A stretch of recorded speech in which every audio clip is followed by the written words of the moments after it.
Ghostwire Tokyo will be a forgotten game. Yeah, big reviewers covered it when it came out, but after like 3 days after launch, nobody talked about the game, and what was said about it wasn't too positive.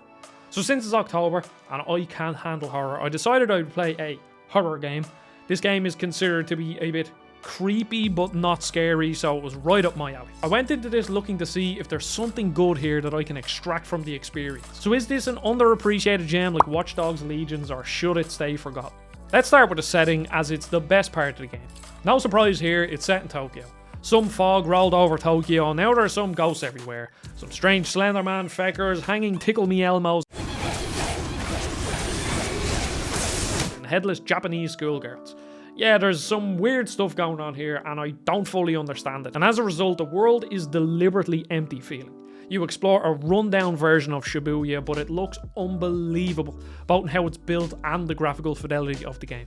Every street is densely packed with shop faces, cars, bins, bikes, and the list goes on, and it simply looks amazing. At first, I loved exploring the city, finding collectibles and fighting enemies, but then it soon dawned on me that the game is very, very empty. The world is built so well, but there's absolutely nothing to do in or outside of these buildings. Some you can climb up to the top using a fire escape, and others you can use these giant griffin-looking yokes to zip to the rooftops. But most of them are just there for show, which is a massive shame. And it brings me on to my second biggest issue with the game. Why isn't there a parkour system of some sort? You have the previously mentioned zipline and a glide, and that's it. I constantly felt restricted in my movement. I wanted to be able to zip up to a building at any time, and yeah, there is a skill very late in the game that allows you to do this, but it was way too little too late, and it didn't feel kinetic when I got it. In a post Breath of the Wild and Dying Light world, you need a kinetic system in an open world game to explore the world, because otherwise it just feels like a chore. Why build a world that's as interesting as this, but just make exploring it so boring? It just makes no sense to me. If the movement system was better, I would be singing this game's praise because of how well the world is built, but exploring it was just boring. Combat is another mixed bag, but now that I think about it, actually, everything in this game is a mixed bag. There's some good, some bad, some in the middle, and overall it just becomes a very mixed game. In combat, the animations are feckin' cool. Your character does these hand signals and summons elements to destroy your enemies, and it's extremely brainless. Technically, there's nothing wrong with it, it's perfectly fine.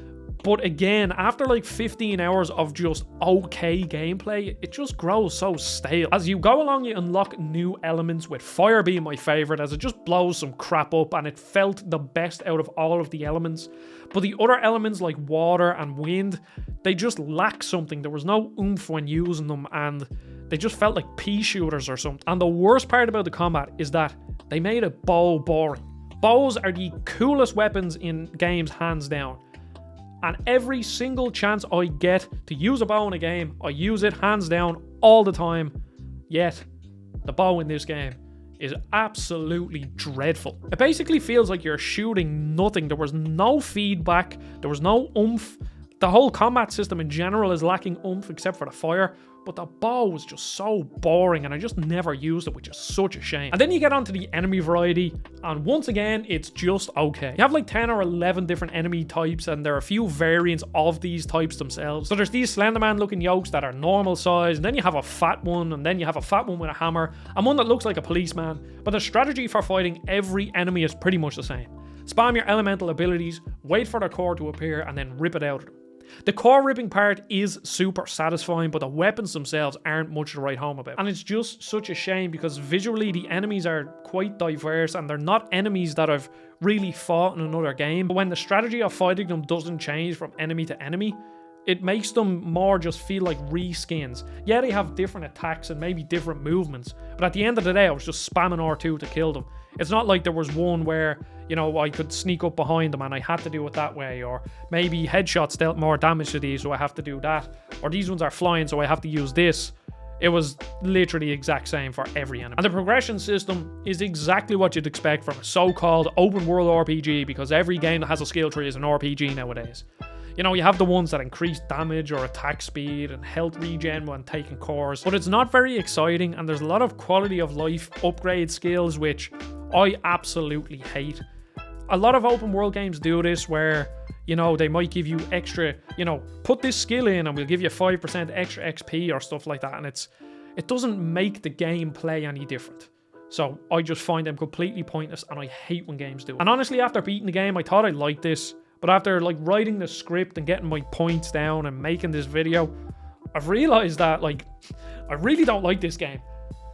It was one that I was conflicted on. Like, I thought certain parts were good, the world is good, the combat is like okay. But now when I just sit back and just remove myself from playing it and just think about it, it's not a good game. Not at all. So we've established that the world isn't very fun to run around in. But what about the side activities? Like, do they redeem it in any way? And they just don't. You have side quests, and some of which are actually fun. There was one where I had to help a spirit move on, but he couldn't because he was stuck on the toilet taking a shit with no toilet roll. And then there was another one where I had to explore a hoarder's house. And the fact that I can remember these is a good sign. So for the side quests that I did, I enjoyed them. But the bland combat and movement meant I really didn't want to do any more of them. The bulk of your side stuff is finding these spirits and harvesting them. So you run around, press square to pulse, and then find them. However, there are literally hundreds of these around the map, and eventually, like everything else in this game, I just gave up on caring. They're the main way of leveling up too, which is a big shame. And then you have the Tanuki that are hiding as objects in the open, and once again, guess what? I didn't care about these whatsoever. However, there was one more where you had to find a hidden mythical creature in an area, and guess what? These were so bland. Yes, I thought I might have tricked you there, but no, these were extremely boring. So in some, you summon the Kappa, which is like a turtle-looking thing, by placing a cucumber on a stone. And then guess what? You hide behind a wall and wait for it to eat it and capture it. And guess what? You have to do that multiple times.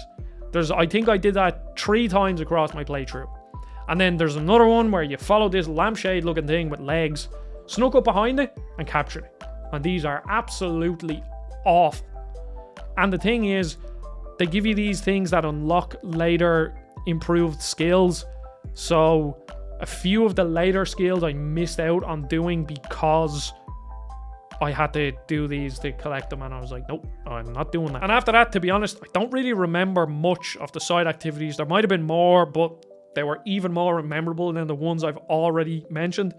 There actually mightn't have been more, but I don't know because I just simply didn't care. So if you want a checklist open world game where you can sit down and listen to a podcast, then maybe this game will be okay for you. Maybe you want to get a platinum. The platinum will take maybe like 20, 30 hours, and it's mindless 20, 30 hours. So as a podcast game, yeah, it's fine.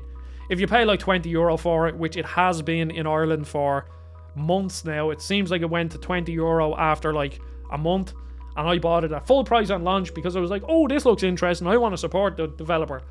And I got stung because I played the game for like an hour back when it came out, and then something else came up and I just put it down. I was like, oh yeah, October, I'm gonna play it, this is gonna be real fun. No, it's not.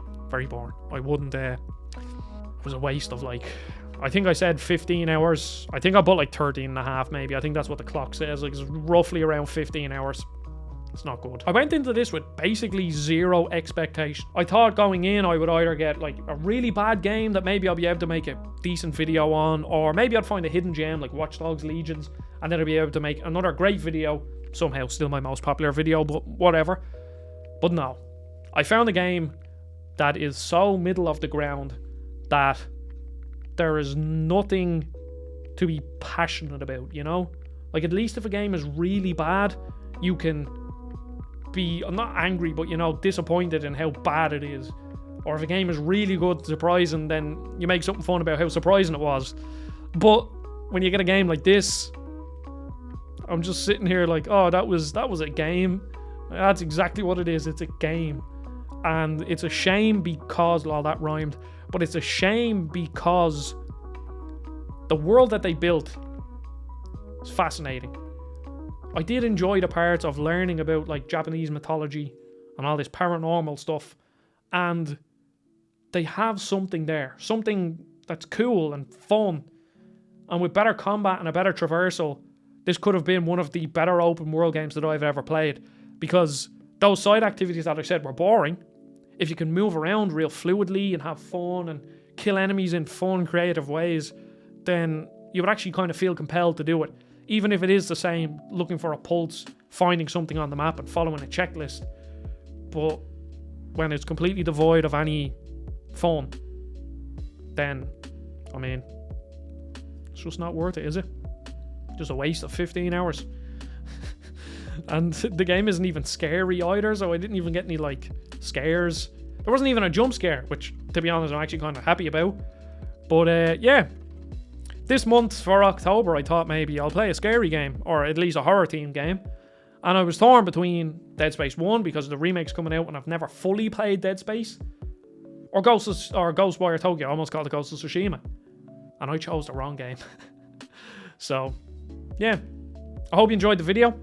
Don't forget to like, comment, subscribe. Tell me what you think of Ghostwire Tokyo in the comments down below. Join the Discord and follow on Twitter. And yeah, I appreciate you sitting here listening to my ramblings on a game that I didn't like. And I hope it saves you from, if you were ever thinking of buying this game full price, don't. Buy it at maybe like 20-30 euro if you are really in the mood for like a checklist open world game. But if not, then yeah, just leave it. So, goodbye.